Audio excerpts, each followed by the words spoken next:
Hey y'all, this is Tristian Circa 89, and I obsess over pop culture so you don't have to. So I am back to talk about A24's latest film, X. The movie is directed by Tai West and stars Mia Goth, Jenna Ortega, Brittany Snow, Kid Cudi, Martin Henderson, and Owen Campbell. So the film is set in 1979 and it follows a group of porn stars who are determined to make the greatest porno ever. Like they're just determined to make it like this very artistic piece of pornography. And it sounds ridiculous, but the film it really, like, the way it's written and the way the characters, the way things play out, you really believe that, like, okay, they really are trying to make elevated porno, which is a term I never thought I would say, but they're trying to make some elevated porno. So they end up renting a guest house on this very creepy farm. A very creepy old couple lives there. And when that couple finds out why this group of people are really there, because they don't tell them, like, oh, hey, we're filming a porno in your guest house. So once that couple actually finds out, all hell breaks loose and the bodies start dropping. So I really enjoyed this film. The film does a good job of like honoring old school horror films while also putting a fresh spin on them. It definitely has some major Texas Chainsaw Massacre vibes, but it's also very funny. It has like a lot of funny moments. Like at the screening I went to on Thursday night, we were laughing out loud at so many things during the film, and not like in a oh that was horrible way, just in like the way things are playing out. It was genuinely funny, kind of like the Marvel effect where things are super serious and then someone does something and everyone bursts out laughing. Like there were a lot of cool moments like that, and I really, really wasn't expecting that. So I went into this film based on my newfound love and appreciation for Jenna Ortega. I loved her in Scream. I loved her in the HBO Max film The Fallout. So I wanted to check this one out. I didn't even watch the trailer before going in. But again, like I said, when I sat there and started watching it, I immediately got Texas Chainsaw Massacre vibes from it, and I loved it. I really loved that aesthetic. The movie was also really good when it came to building tension, and you were just waiting for the other shoe to drop. It was creepy, it was eerie.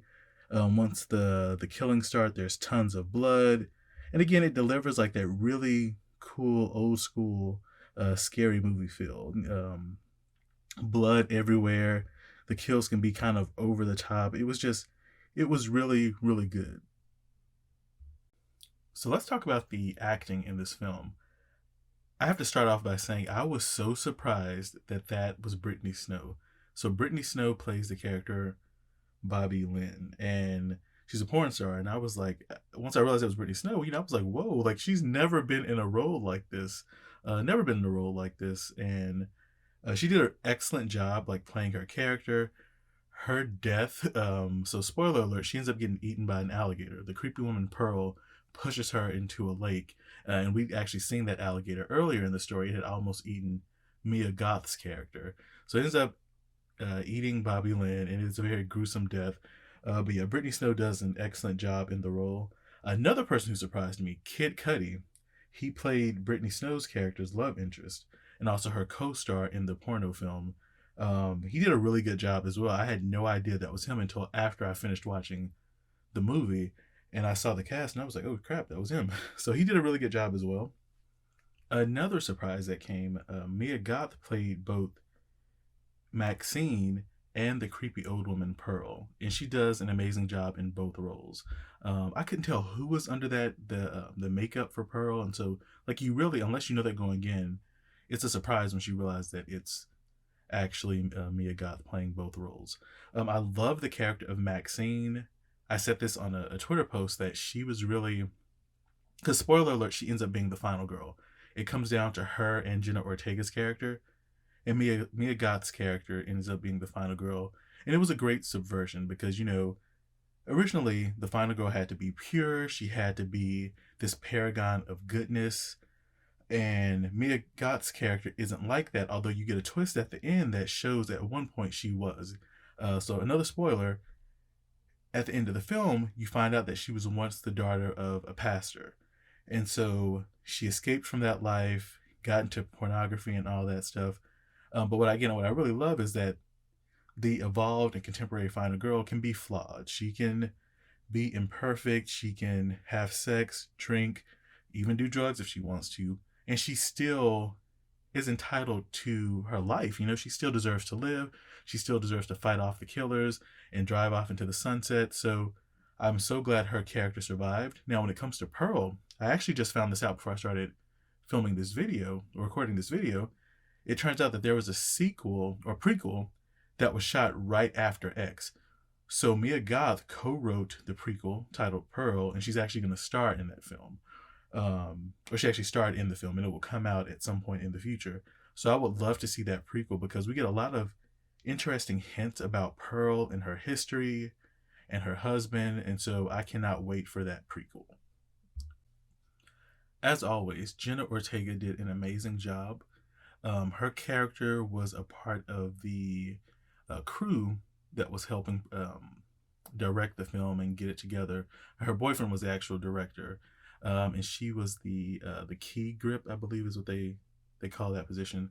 So she starts out, you know, their nickname for her is Church Mouse. She's very shy, very quiet, but she actually goes through an interesting evolution where she goes from being quiet and mousy to deciding that she wants to star in this movie. So she actually ends up having a sex scene in their film with Kid Cudi. And it was just an interesting evolution for her character considering how she started out when the film began. Another thing that ended up being really interesting is that, you know, they call her Church Mouse, and during the beginning of the film, you see that Mia Goth's character, Maxine, does not like Jenna Ortega's character. She sees her as too quiet, too innocent, judgmental. And again, the nickname they have for her is Church Mouse, but then in the end, you discover that Maxine was a former pastor's daughter. So Jenna Ortega's character really reminded her of everything she had escaped from. So I love that full circle moment. Again, it came down to those two. And I really thought Jenna Ortega's character was going to be the final girl. And I think I based most of that on Scream because she's a final girl over in that film. So I love that she does sort of make it to, she's one of the last two standing. And then her death, spoiler, comes very suddenly because she's not listening to Mia Goth's character. And she actually is being very judgmental, criticizing her and everybody else. She's like, y'all's wickedness and sin is while we're getting killed. She runs out, and then Pearl and her husband kill her. So I really enjoyed that character, really enjoyed her arc. And I loved how that was that parallel between her and Mia Goth's character, Maxine. So all in all, this is definitely a movie worth checking out. Again, great cast, great directing, really sets a creepy and eerie mood. Like I said, Mia Goth just stands out in this role as both Maxine and Pearl. Jenna Ortega is great. Brittany Snow and Kid Cudi are both great. Like, you're really, really going to enjoy this horror movie. I don't think A24 misses. I'm new to A24 films, so I could be wrong. I'm still kind of getting into them, but this one was very, very good. So definitely check out X if you're able to. I promise you will not regret it. So that's all I have for you. Again, my name is Tristian Circa 89, and I obsess over pop culture, so you don't have to. Bye.